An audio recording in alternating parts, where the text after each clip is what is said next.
Hello and welcome to this week's edition of the Canadian Gender Wars Report Weekly. I am here with my co-host, Shannon Boucher, Shannon B. Douglas, and we have just had Canada's most amazing week. We have had protests across the country from coast to coast to coast, and that is true. We've had them in British Columbia, we've had them in the Yukon, we've had them all the way in the Maritimes and everywhere in between. And I'm here with my co-host today to talk about it a little bit. We're going to go through some of the highlights of this week's events. On Wednesday, we had the Million March for Children, which we've all been working very, very hard on making sure they go off without a hitch. And the one thing that I would like to say before we start it all, I want to thank every single Canadian that has showed up. I want to specifically thank those Canadians for keeping it classy. One of the things that I noticed is that so many people were tweeting or communicating to not engage with activists, trying not to pay them any attention to the provocation. We knew there was going to be all kinds of provocation. We even had an audio leak a couple days before, which we covered on the Gender Wars. So it was obvious that there was going to be some level of pushback, some attempt to make us look bad. But Canadians really, really understood that this was not about LGBT hate. It wasn't about saying that we didn't want homosexuality in schools or anything like that. This was really about a showing of unity that we have a fundamental disagreement with having queer theory in our schools or queering the classroom and the sexualization of children. And that's what Canadians did. They got together in a single show of force, of unity across the country. We, for the most part, really avoided all of the counter protesters. So that's how I wanted to begin. I wanted to say I'm thank still, you so much. yeah, I'm still spinning from just all the incredible things that happened last week, Melanie. There were groups across the country. We talked a little bit before we went live about the people involved in organizing these protests. And of course, Camille Al-Sheikh here in Ottawa really kind of lit through. I've thought about it this way. He threw a match onto dry tinder, right? People were ready for this. They were ready for something to do in a coordinated fashion. We had groups all across the country, some notable ones. Okay, so the sort of the freedom movement in Canada, it's still remnants of this. And for a long time on Parliament Hill on Wednesday, it seemed like it was a lot of freedom people that were there. And they're connected with Christian Canada, big organizations. Dana Metcalf has a big group. She's out of Newfoundland and a big mailing list. And then there were groups out in British Columbia. Carrie Simpson's been in the politics game for a very, very long time. She's got a tremendous network. And we have people like Ronnie Herman with RH Media and Pierre Barnes out there, SOGI International Task Force. Pierre, we joined him and a bunch of others on Friday night in Toronto at an Airbnb to debrief on all of this. There was 16 or 20 of us. We had some guests come in and join us for a few cocktails and some celebration. Pierre held one of the banners at the front of the parade in Vancouver, and that guy is amazing. He did two protests that day. Two protests, right? So he started in Abbotsford in the morning for the 9 a.m. protest, and then he went to the Vancouver protest at 1.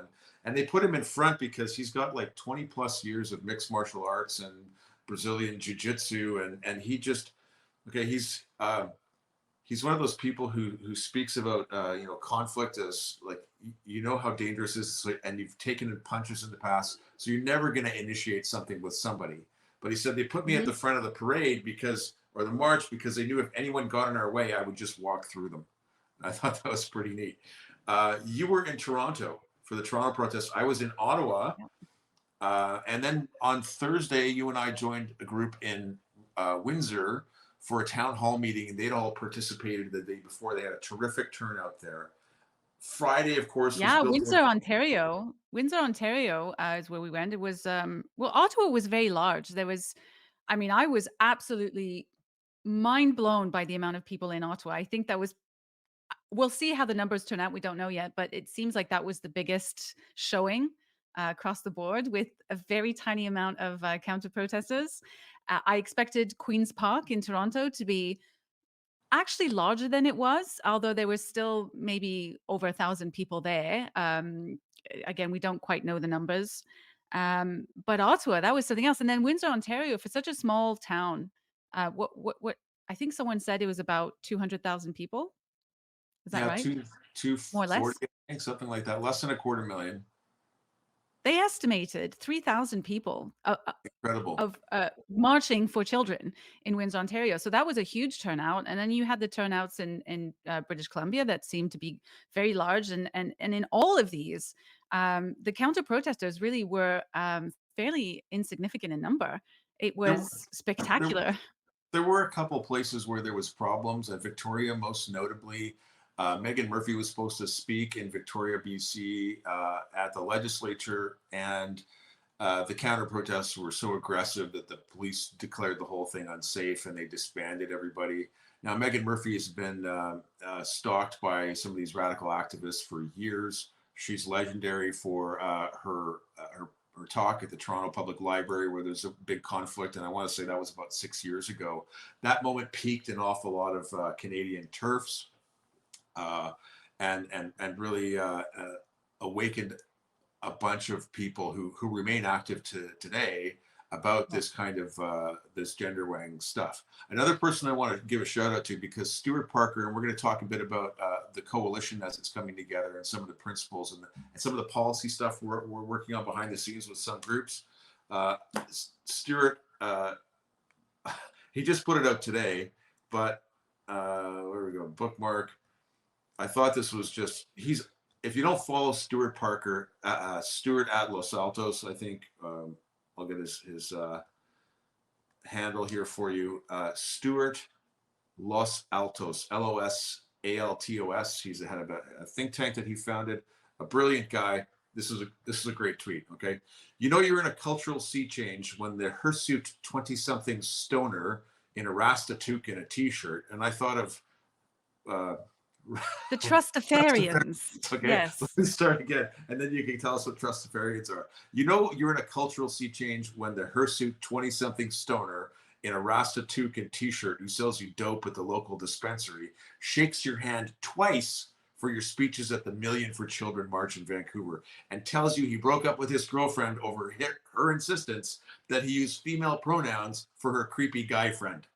If young Yeah. male stoners are turning down sex because they're principled opposition to gender wang, you know you're in the midst of a cultural realignment. Yeah. Love Stewart. Yeah. That's Um, exactly what I thought when I read that tweet.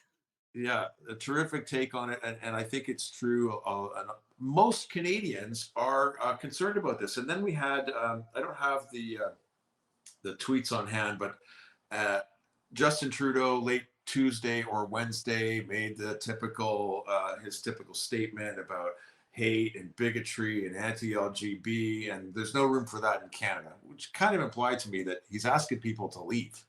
Um, and Jagmeet Singh was holding one of the banners. He led the Rainbow March in Ottawa from the Supreme Court buildings up to Wellington in front of Parliament, along with the head of the QP Union, very creepy guy, Fred Kahn or something his name is, Yes. On and Friday. the usual suspects. Now Ottawa, they've got a pretty good. I'll give them credit where credit is due. They have a pretty good organization and a mailing list and a good couple hundred activists they can get out for just about anything, right? They just email bomb everybody and send them the DMs or whatever tricks they use, and they can usually get 300 or 400 people out. 400 if it's a big day, and they brought their usual crowd size. And I have to say that the Ottawa crowds had to have been 6 or 8 times larger than their efforts to shut us down. And I thought that was Mhm. particularly. I was I had such a great day on Wednesday. And it was partly because of this, these unions that got together, and you put up some list of participants of that meeting. But the presenters were saying we need to get there first. We need to dominate the space. We want to turn it from their protest into our protest, and we're going to demoralize them. Yeah. And after we marched, so it took almost 17 minutes for the crowds from Parliament Hill to get through the gate towards the National War Memorial onto Elgin Street for the march. Almost 17 minutes for those numbers of people to walk through the gate onto the street. We had a big crowd. By the time we got back, and I'm going to say we walked about, I don't know, 10 or 12 blocks, 5 blocks down, a couple blocks west, a couple blocks north again. All the rainbow people were gone. And Yeah. we actually passed a couple that were at one of the intersections. One woman was on a bicycle with her rainbow T-shirt, and she was bawling, and I kind of felt bad for her because I think she really believed that everybody walking by was a Nazi and her world was collapsing. Speaking of demoralized, um, Yeah, the same. I had the same thing in Queen's Park when we went for the actual march around the park. By the time we came back, most of the activists, the counter protesters, had left, and Queen's Park has a statue in the middle, and it was when the when the actual marches, the million marches arrived, we'd colonized, I guess, the statue to for speakers, and we're kind of gathered all around there. And then the counter protesters came from, I think, the south. Anyway, came from a different place to kind of surround us, and they sort of did surround us for a little while, and then they started leaving. We went for this march around the park, and by the time we came back, I don't know why it was a very funny experience because the counter protesters had decided to colonize the statue, and it really felt, and there was a handful, there was maybe 30 at them at the most at that point. They really almost all gone. um but they'd colonized the statue in a way that felt like, when you're a child and you play King of the Hill. So they were the king of the castle, basically. They'd won the hill, and we all kind, and it was a strange feeling. But and then the police had sort of uh, surrounded the statue as well. So us million marchers weren't allowed to intervene in their winning of the castle. But yeah, it was a little bit comedic at the end. But in that comedy, they had taken speakers, and the people who were left, there was a few of them that were like visibly yeah, shaking as they were giving speeches yeah, of these horrible people that were coming after them. And in some respects, I actually felt kind of a lot of empathy for it, them because it there was seems to be sad. this real well, there seems to be this rhetoric that we're anti-LGBT, and these I don't know if they really truly believe that, but it's not. This is about saying this is inappropriate in school. This is inappropriate for young people, and it's certainly inappropriate to blanketly apply this way of thinking, this belief system upon every single person in the country. And if you don't do that, you're a hateful bigot. Like, it's people saying we don't agree, producing this utter fear in people. Anyway, it was a sight for sores. I know in the people that I went with, there was many people who'd never even been to a protest before. It's certainly, there were signs and all kinds of things like that, but there was little to no violence, although there was certain attempts at provocation. Mhm. But yeah, You, all in all, fantastic day. you and I talked beforehand, and through our networks, we took the position that, look, keep your kids home from school if you can, and if you can join the protest, join the protest. And we kind of advised against bringing kids, and uh, there were tons and tons of families Toronto on as Park well. Hill, Yeah, yeah. tons and tons.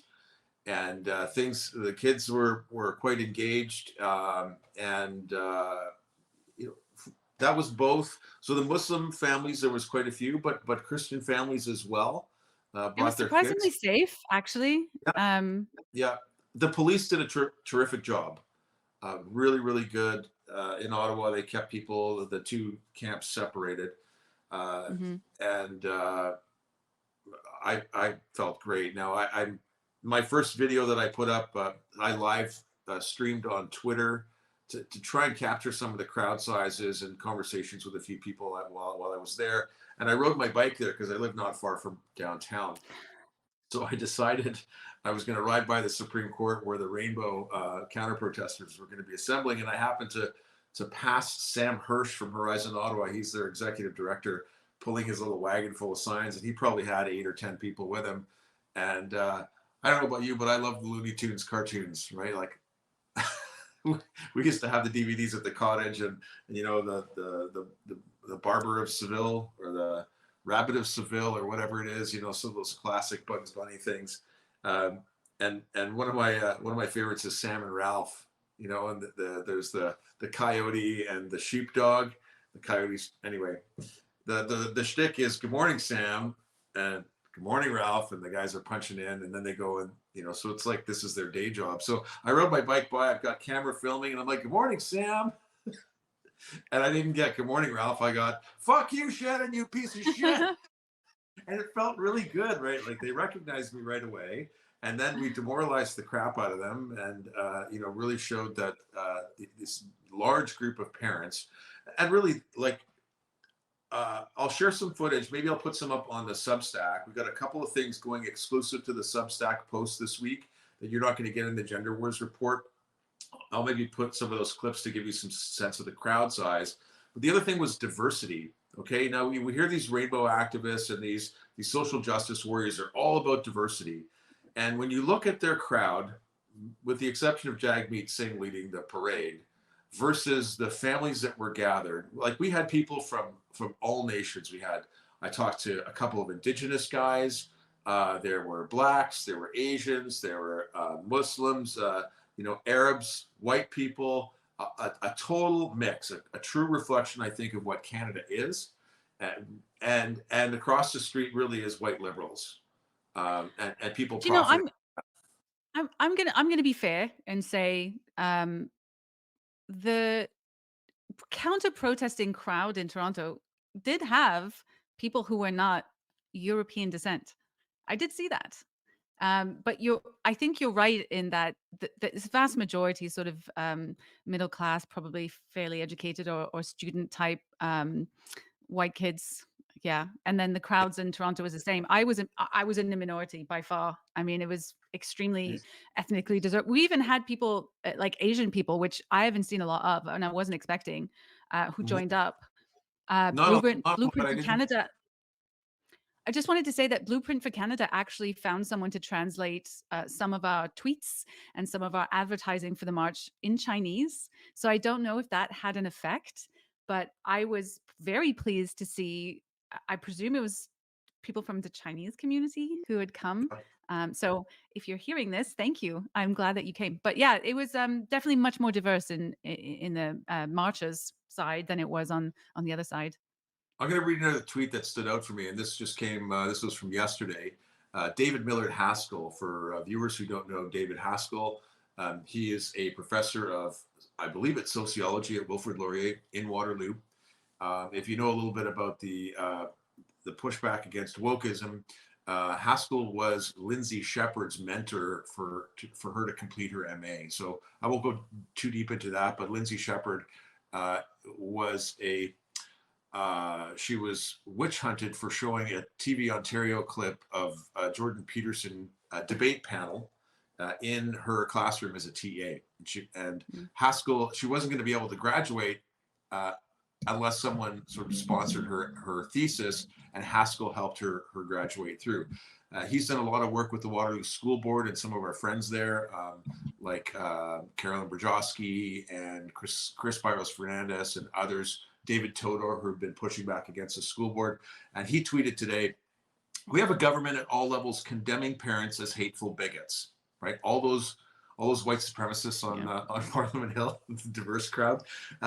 A government at all levels condemning parents as hateful bigots for insisting that they, not the state, have the exclusive right to guide the culture and moral development of their children.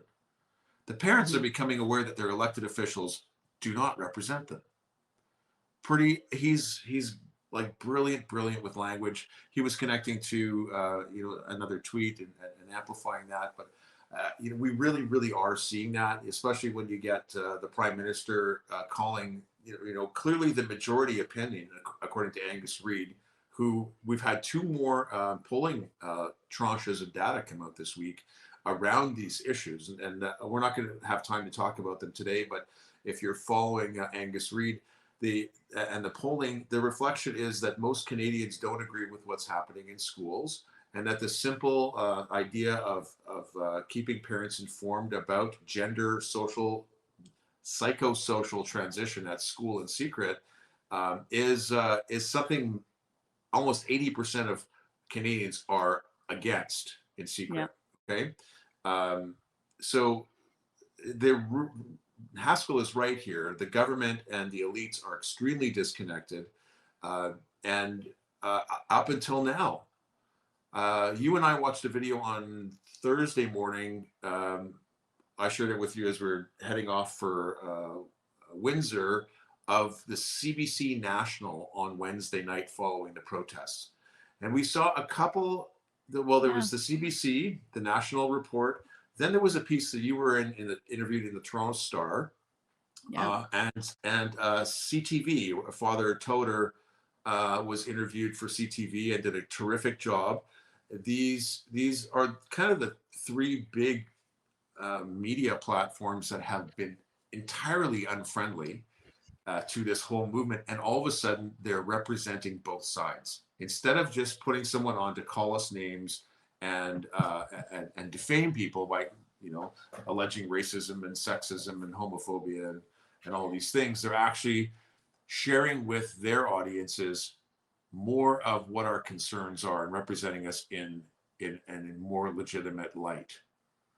Yes, that is true, and I share your optimism in that. I when I so little story, when our duty Canada was contacted to do a media interview, I was so busy. I thought it was the Toronto Sun, and so when I was speaking to A this little more person, friendly. I was like, I have no holds barred, whatever. And then when I twigged and I realized it was the Toronto Star, I thought, oh no, we're going to be misrepresented. It's going to be twisted. It's going to be all kinds of things. But all's fair is fair. The article was as fair as it could be. It spoke to a lot of different people. It did not represent what I said. And so, yeah, I share that enthusiasm. But at the same time, despite the odd fair piece in those papers, we've also seen more of what we've always seen, which is just we're all a bunch of hateful bigots. This is all anti-LGBT. We want to take away children's autonomy and dignity and so on and so forth. So I don't know. Maybe the tables are turning. I would like to think that, but you know me, I'm cynical. So we'll see. We'll see how that turns out. But it would be nice if that were to continue for sure. It's weird how the different levels work, and I saw that with all the candidates we were running last year's school board elections, um, where like on one day there would be at the local level a really negative attack on a candidate or what have you. There'd be an interview and you'd be smeared and Mm. misquoted and taken out of context. And then at the national level, so I remember this at the CTV. I can't remember when this was. It was during the campaign or before. At the local level, it was protests in 2021. And then a couple of days later, the W5, which is CTV's investigative journalism program, was running a show on detransitioners.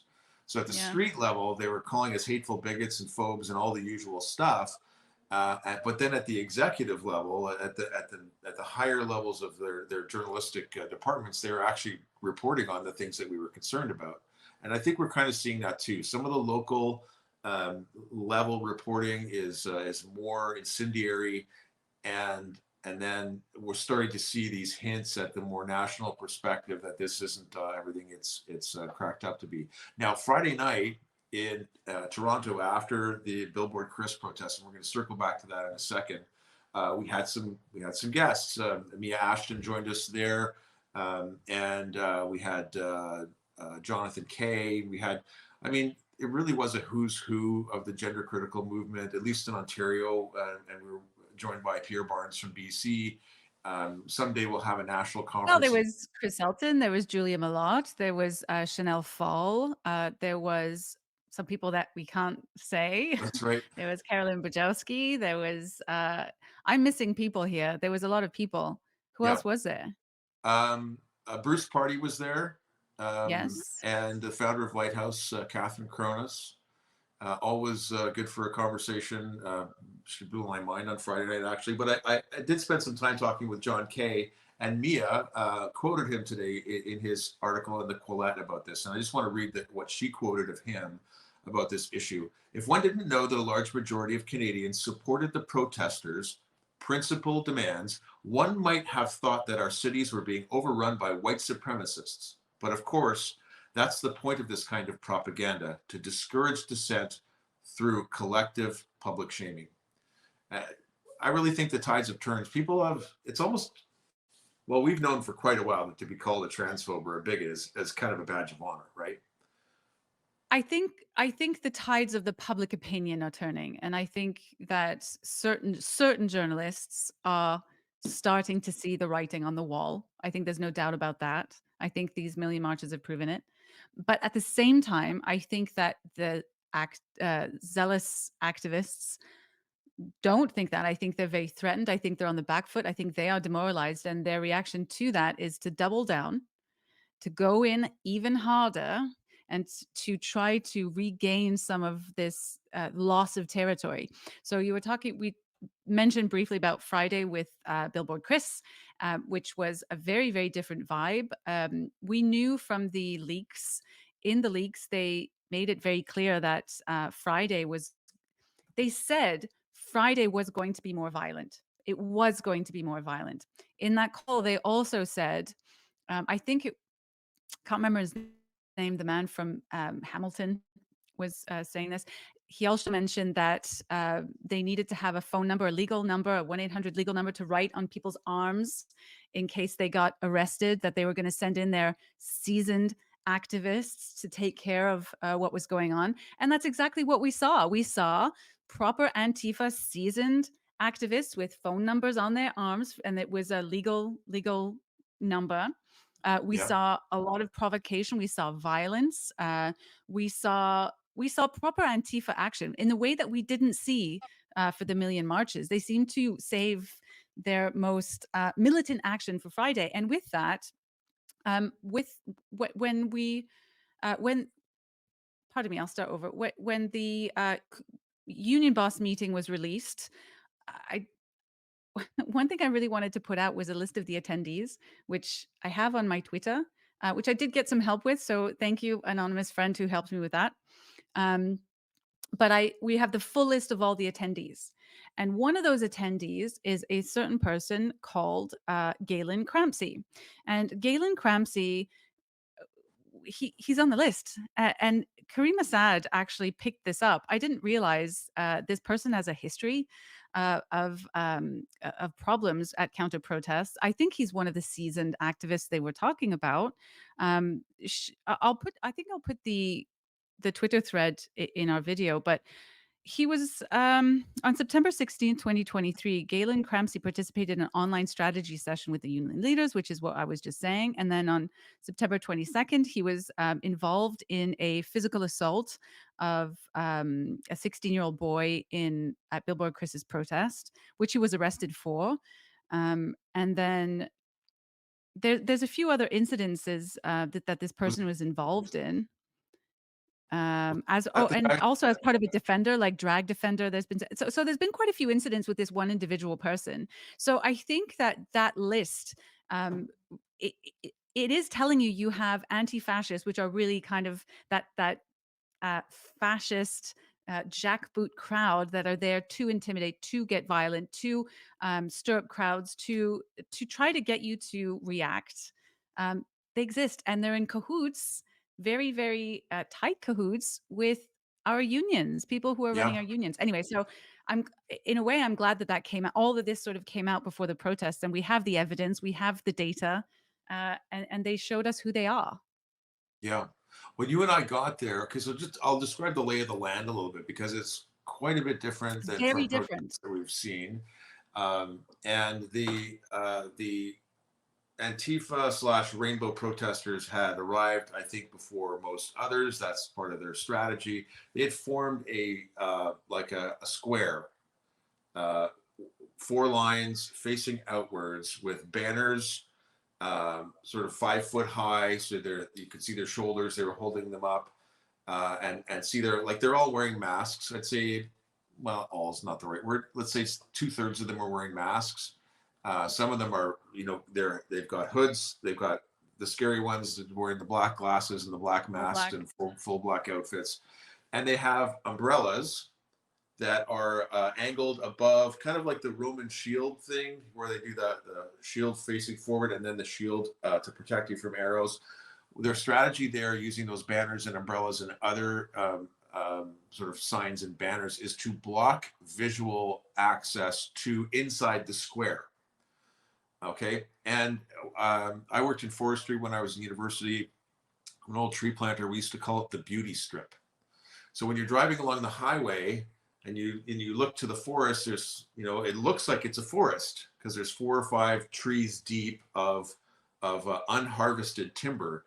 But if you stop and you walk through 50 or 75 feet, it's all clear cut. And that's the kind of thing that they were doing with their, and it's tactical. So I have a long selfie stick, and I extended the selfie stick when we got there because there was obviously some pushing and shoving going on. Inside the scrum, or inside the square, were 4 or 5 Antifa thugs pounding on somebody.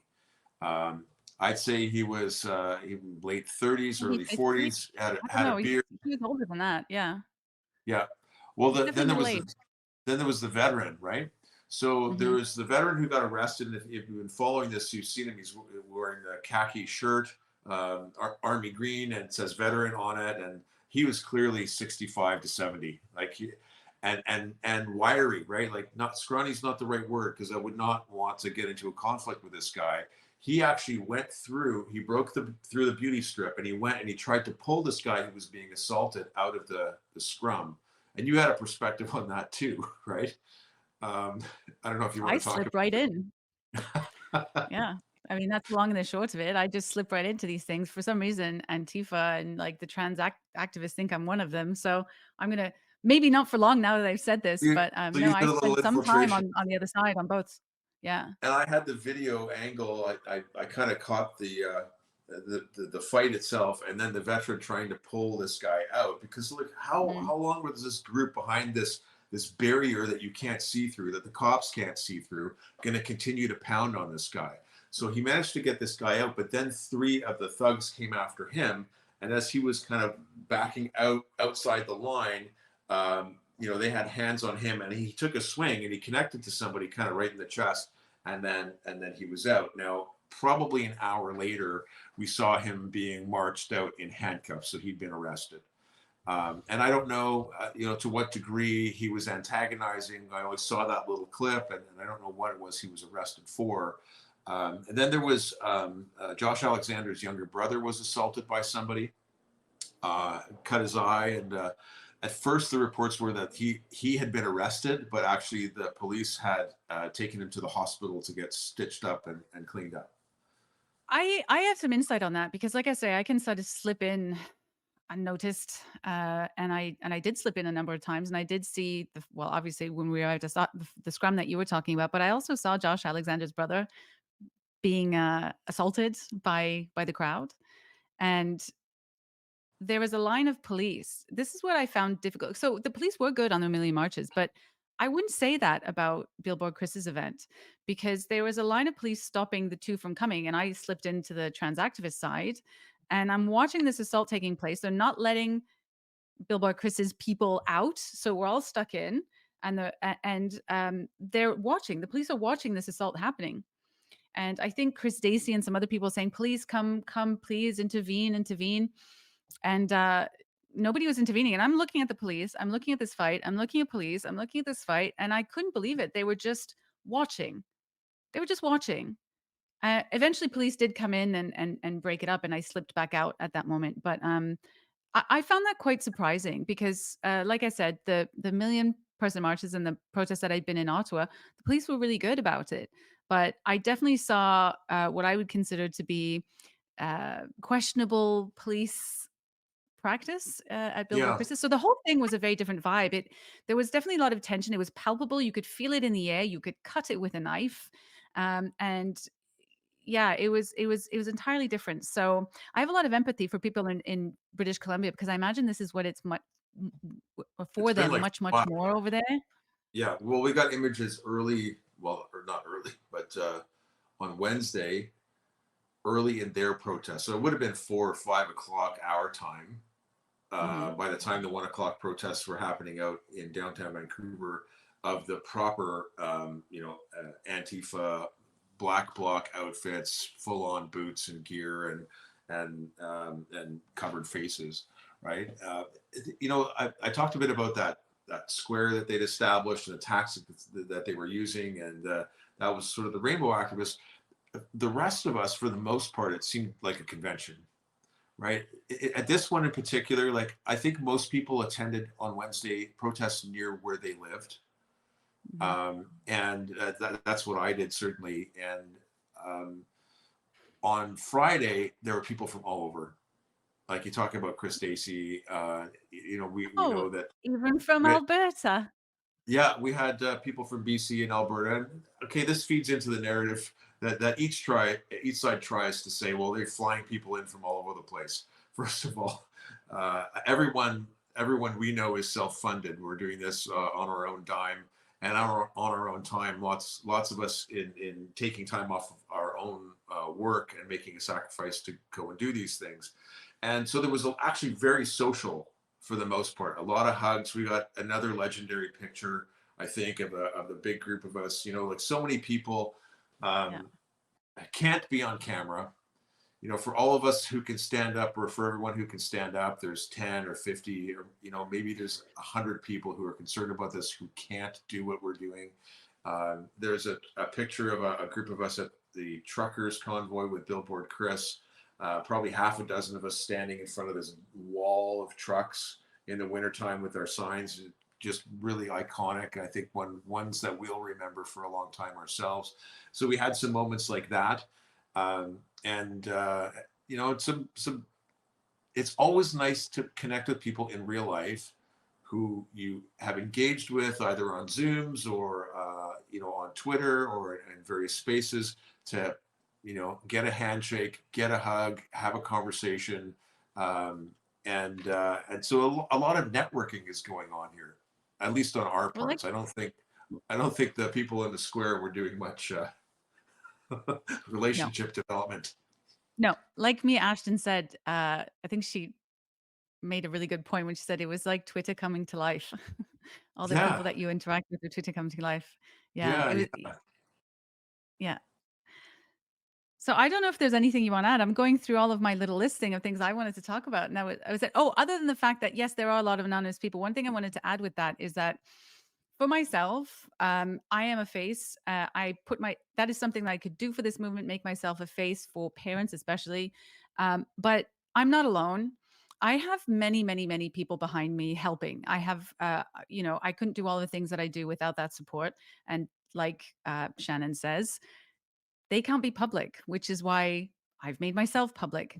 But there are so many people working together in a coordinated fashion who have all kinds of skills that I simply do not possess that enable me to be able to do the work that I do on a weekly basis, and even my own work behind the scenes. And so, yeah, I wanted to thank all of those individuals because without all of us together doing all of this work together, we couldn't have pulled it off.